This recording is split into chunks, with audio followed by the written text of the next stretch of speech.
Good morning, sir. Very pleased to have you with us. Good morning, madam. Thanks for having me. So let me start with the new Interior Minister, Tomasz Siemoniak. How important is this appointment in the light of recent issues with the Internal Security Agency and other matters? He used to be a Minister of Defense in 2011. I believe he has some experience in that regard. What is your take on that? Well, Tomasz Siemoniak is has been one of the closest collaborators of Prime Minister Tusk for many years. As you said, he was the Minister of Defense in two previous governments under Donald Tusk and under Ewa Kopacz. He also beforehand he was a deputy Minister for Interior. He also has been services. So obviously he's one of the closest collaborators of Prime Minister Tusk, and I assume that the Prime Minister wanted to have this crucial department, crucial role played in by someone that he trusts, that he's been close to for many years, and who also has already fulfilled government roles in previous governments. Right, and there's some concerning news regarding the Internal Security Agency, right, coming in from various sources.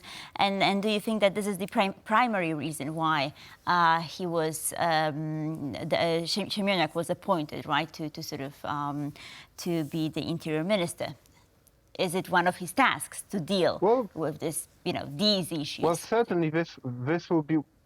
Certainly, this will be one of his tasks. This will be a very difficult task, because we see that we have a serious problem if we have people who probably were Belarusian or a Russian agent, and someone like that played an important role in the judiciary. This is obviously very concerning, and my hope is that we will be able to have a serious conversation about that in Poland, and not just politicians shouting at one another, but we definitely need to have a systemic answer to this very important problem.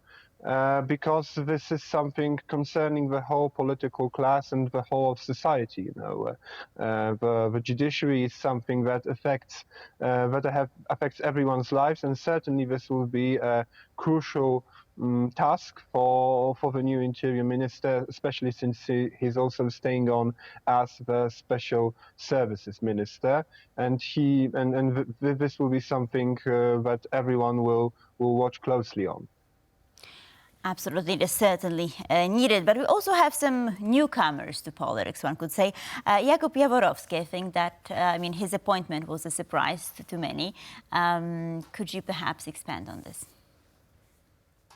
Well, he's an economist, and he has been a deputy minister in Donald Tusk's previous government, and also in Ewa Kopacz's previous government back between 2013 and 2015. So he's obviously more aligned with the current government, but he's not a politician.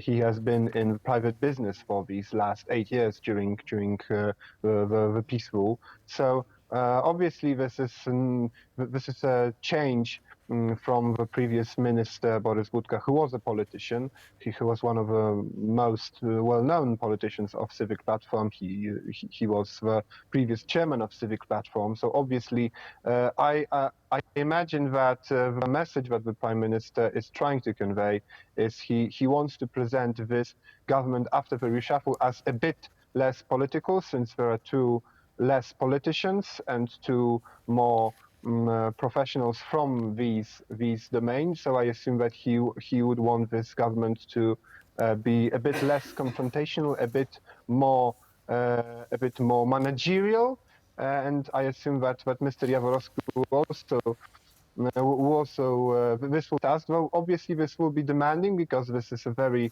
important ministry, and there will be a lot of political pressure that he will have to manage, and also a lot of important companies he will have to manage. But well, we will see. If he plays, in the past we have seen non-professionals coming into and then becoming politicians if they Right. were perceived positively in the role. So we cannot exclude also this scenario if he stays on for a longer time and if he's perceived positively. Right, for sure. And taking a step back and looking at the issue more holistically, the outgoing ministers, right, they're eyeing various positions in the European Parliament. And I mean, there are some voices saying that perhaps the EU interest has been prioritized or took precedence over the Polish one. Do you agree with that statement? Well, it depends, and basically it depends on whether these ministers were supposed to be here only for a few months, as was discussed before in your previous interview.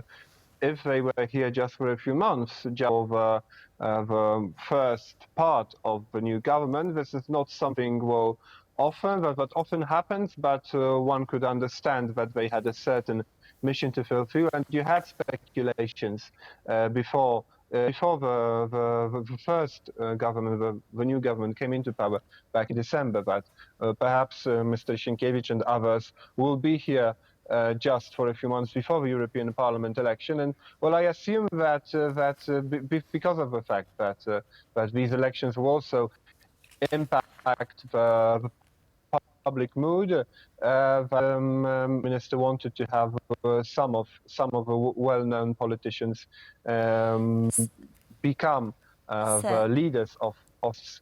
Well, yes.